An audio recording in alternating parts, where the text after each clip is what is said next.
everyone, welcome back to Lynn's Homestead. Well, today's video, you've seen the pictures of me replacing the floor. Now, I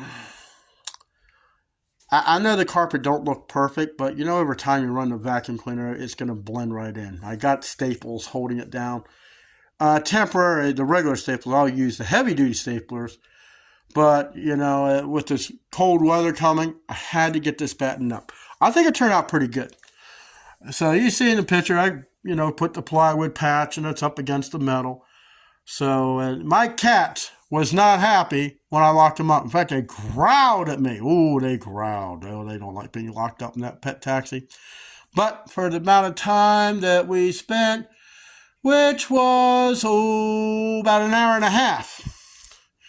So let me give you a quick view, and then I'm going to cover it up with rug, just kind of hide it.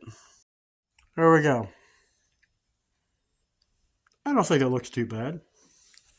Tomorrow, when I get home, I'm going to cut the studs at 2x3. Now, I used this wood preservative. I brushed it on, put the sill in place, got it anchored down. It's not going anywhere. The plywood is screwed to the rim joist. As for the sill,